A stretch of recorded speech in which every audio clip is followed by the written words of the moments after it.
O que é o Tesouro One Piece? Quem nunca se perguntou isso e ficou pelo menos alguns momentos tentando delinear na mente a forma do tesouro final. Não sabemos o que é, mas sabemos o que ele traz. O tesouro é importante para unificar o mundo, trazer a paz, liberdade e a maior festa que o mundo já viu. Um tesouro que vai virar um mundo de cabeça para baixo. Joy Boy deixou isso no passado para ser usado agora, e Luffy trilha o caminho em direção ao sol para conquistar o lendário tesouro e já começou a despertar o lendário poder de Joy Boy. A energia dos tambores da libertação. Quer saber qual é esse poder e como ele se conecta a diversos mistérios e por que o robô despertou há 200 anos atrás? Então se liga que eu vou falar nisso agora.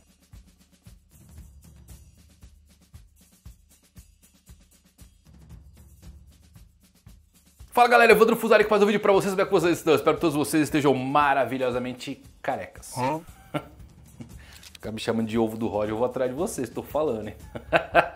Mais um episódio muito bom. Tô gostando bastante do retorno do anime aqui, apesar das polêmicas que tivemos ali com o Sanji e tudo mais, que eles não estão fazendo uma coisa que não me agradava muito, que era tirar de ordem alguns eventos do mangá e ficava super confuso. Eles estavam pegando metade de um capítulo, colocando na frente em outro episódio, estava invertendo as posições, sabe?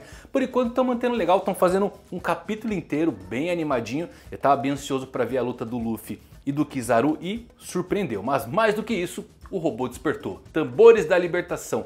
Por que com Rob Lute não aconteceu? E quem despertou esse robô 200 anos atrás? Eu tenho a resposta. Assiste até o final desse vídeo, tá muito bom. Antes, deixa eu dar um recadinho pra vocês. Se você quiser participar da ação da moto do meu irmão que eu tô fazendo aqui, como vocês sabem, foi roubada, a gente consertou agora, mas ele não quer mais porque, né, ficou com medo. Então tô fazendo aqui, ó, você pode ganhar a moto ou 23 mil reais no seu Pix, só 5 centavos. Então vou deixar o link aqui, se você quiser participar, tá bom? Já tá quase 40%, vai rapidinho essa ação aí.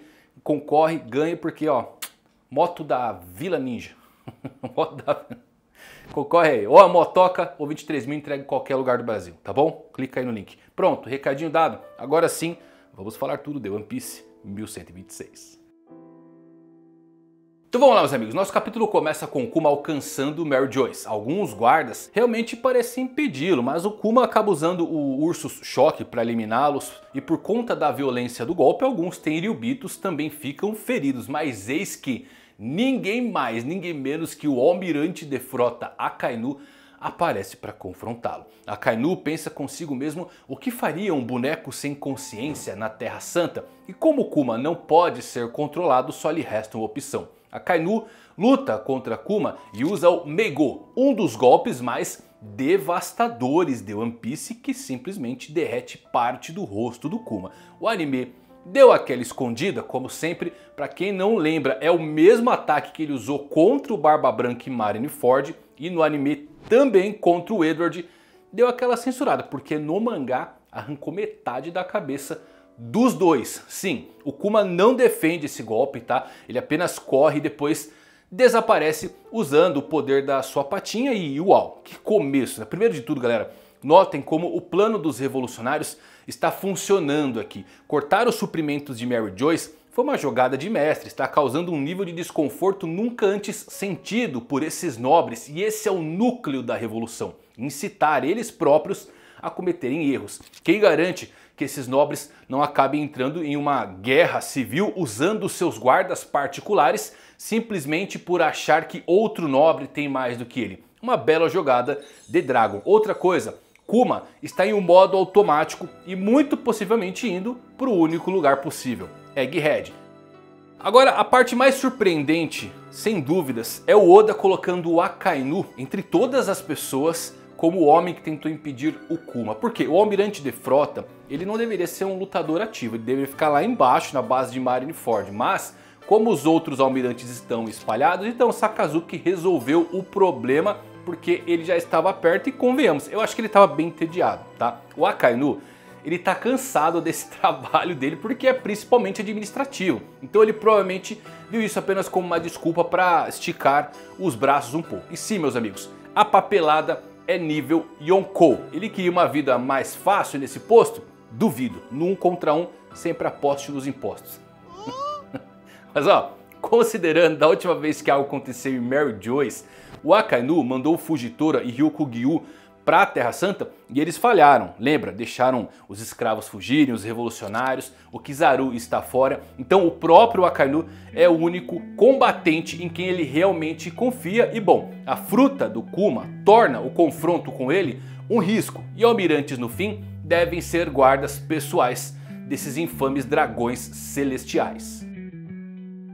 Agora notem um padrão aqui. Aokiji lutou contra o seu mestre, Monkey D. Garp. Kizaru está lutando agora contra Monkey D. Luffy. E Akainu versus Monkey D. Dragon definitivamente vai acontecer. Toda a família Monkey contra os almirantes originais.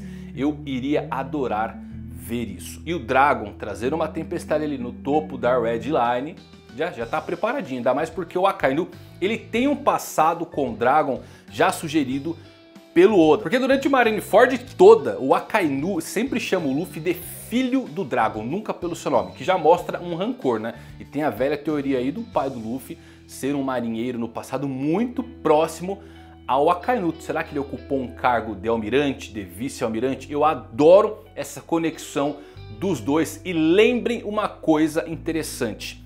O Akainu tem uma tatuagem de espada no seu braço e existe a Sword. Como isso aconteceu ou se ele tem conexão, eu acho que tem. Lembrando que para você ser membro da Sword você tem que entregar sua carta de demissão. Um almirante de frota não pode fazer isso, mas nada impede que ele continue na marinha e administrando as coisas por detrás dos panos. Será que o Akainu se arrependeu? Será que ele mudou sua visão da justiça absoluta? Como aconteceu em Ohara, quando aquele navio de inocentes foi completamente destruído por ele? Porque olha só, tem uma coisa muito legal aqui. A sombra no olhar do Akainu, principalmente pelo mangá. Se você olhar no mangá essa cena, quando o Kuma vai embora, isso aqui é completamente novo, tá bom, galera? Porque tá indicando que ele está sentindo um conflito sobre o que ele está fazendo. E é exatamente a mesma feição e o mesmo sentimento que vemos com o Kizaru ao tentar matar o Vegapunk e também com a Aokiji lutando contra o Garp.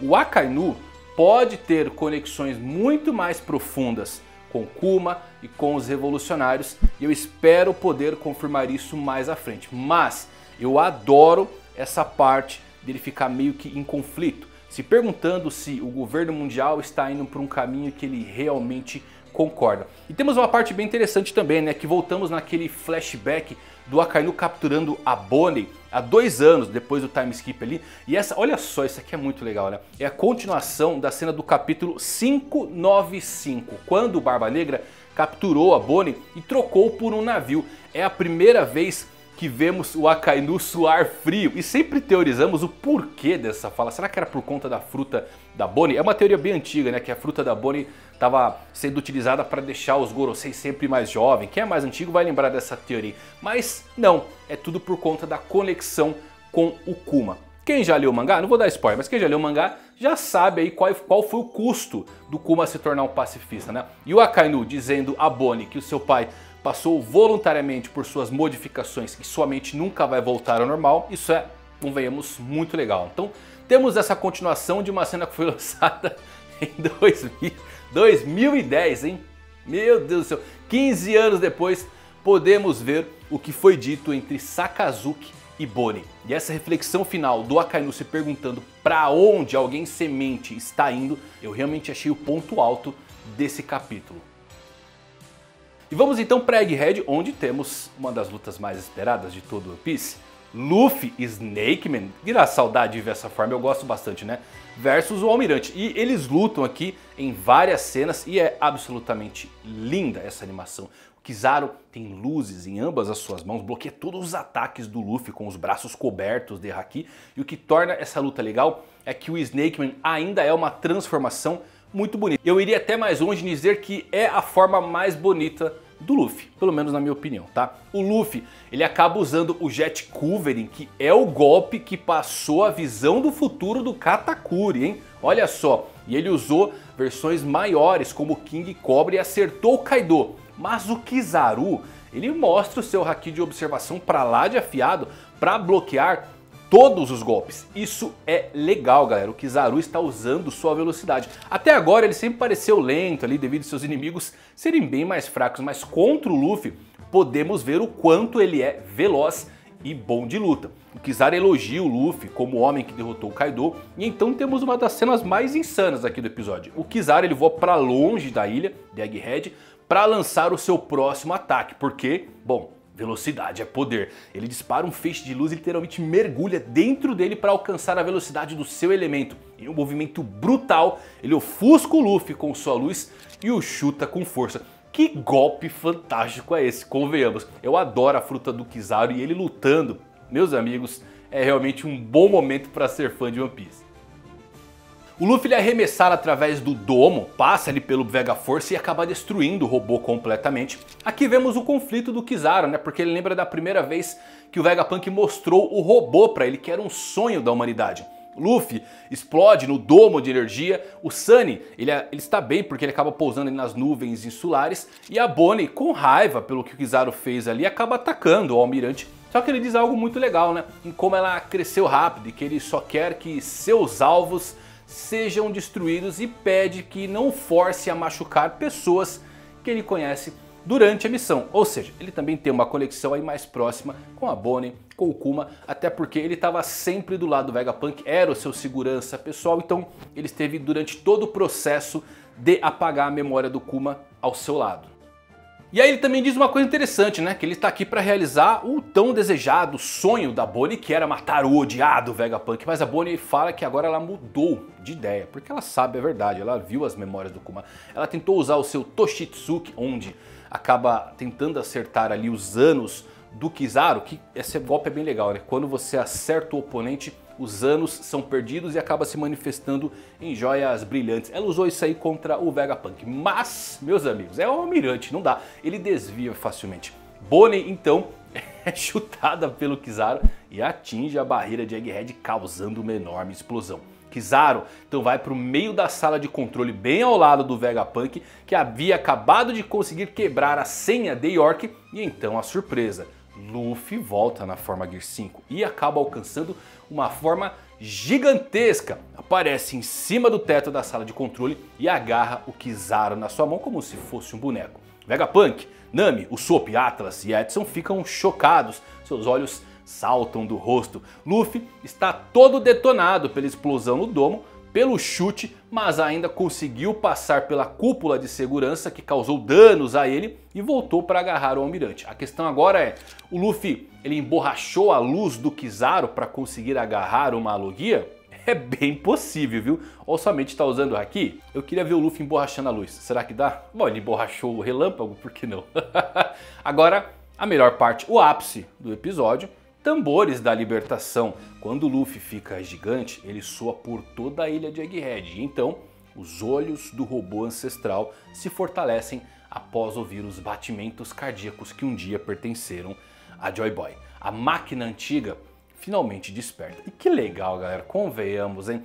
Isso comprova que Joy Boy é a fonte de energia da tecnologia antiga que o Vegapunk busca e muito possivelmente a fonte de energia que vai alimentar o Tesouro One Piece. Sim, ou aliás, o Tesouro One Piece vai alimentar Luffy em sua totalidade. O sol de energia infinita que vai abastecer as invenções futuristas de Vegapunk como suas máquinas de comida, e é assim que a fome do mundo inteiro vai acabar, uma festa global. Eu gosto como não dá pra saber qual que é o formato do One Piece, tá? Mas dá pra saber como ele vai ser utilizado. Vai ser uma fonte de energia, vai configurar o mundo, tudo acaba se conectando, várias ideias, vários conceitos e várias teorias sobre o Tesouro One Piece, o que ele é, o que ele faz, acabam sendo unidos em uma única peça. Interessante, né? Mas vamos ao que interessa? Certamente você deve estar se perguntando aí por que o robô não despertou quando o Luffy estava lutando contra o Rob Lute. E temos uma resposta temática que eu acho que o anime ele até mostrou de uma forma mais simples e mais interessante, que é os tambores. Eles não tocaram alto o suficiente para o Luffy despertar o robô quando estava lutando contra o Rob Lute. Quando o Luffy ficou gigante, aí você vê que os sons do seu coração aumentaram gradativamente e chegaram no robô ancestral. Agora temos a parte temática também. O Luffy ele estava brincando mais com o Lute. Ou pode ser que o ritmo do coração do Luffy mude conforme a intensidade da luta, diferente do Almirante, onde ele reconheceu ativamente o Kizaru como um oponente poderoso. Além disso, o Kizaru está vindo com a maior força da marinha que já vimos nessa série, fora a guerra de Marineford, o que implica na necessidade da libertação da ilha de Egghead, né? Entrando no tema aqui, e Nika intensificou os seus ritmos. Robb Lute foi tecnicamente um convidado bem-vindo inicialmente na ilha, enquanto Kizaru e companhia estão vindo para conquistar e destruir explicitamente a população local. E com isso, os tambores tocam no seu ritmo. E eu estou disposto a apostar que os tambores vão desbloquear o One Piece de alguma forma. E é por isso que o Roger não podia fazer nada e porque o Shanks precisava da fruta e só decidiu ir atrás do tesouro One Piece quando viu o cartaz do Luffy com a forma de Nika. Essa é a explicação de Shanks só ir atrás do tesouro agora. Ele estava esperando Joy Boy despertar. Agora, claro, o maior mistério de todos, né? Se os tambores da libertação contêm fonte de energia, como esse robô do século perdido despertou há 200 anos? Eu creio que eu tenho a resposta. Bom, galera, primeiro que não foi a fruta do Luffy. Lembre que o Gorosei disse que a fruta não despertava há séculos.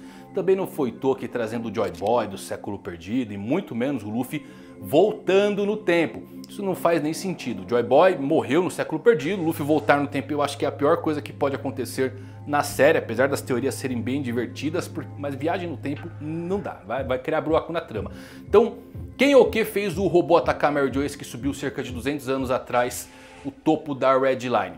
Os Homens Peixes. Sim, notem que quando o Vegapunk ele conta sobre o robozão, temos a Robin deixando um balãozinho de fala ali, dizendo que foi na mesma época, 200 anos atrás, que começou o movimento pelo fim da discriminação dos homens peixes. Só que antes da Robin dizer isso, principalmente no mangá, temos um quadro assim focando bem na cara do Jinbe, porque ele já reconhece o período. E ele deve reconhecer o robô também, tá bom? E ele deve ter informações sobre o que aconteceu de fato na subida desse robô há 200 anos atrás, vindo diretamente da sua ilha. E por que os homens peixes podem estar ligados ao despertar desse robô? E a energia, como é que ativaram? Bom, Nika não desperta há 800 anos, só que aqui mora a nossa resposta. Eles usaram o conteúdo do tesouro Tama Tebako, que quase certamente possui o mesmo poder da energia ancestral de Nika. Lembram do Rod Jones nos tempos atuais, que ele roubou o conteúdo do baú e criou suas pílulas esteroides? A primeira coisa a se notar é que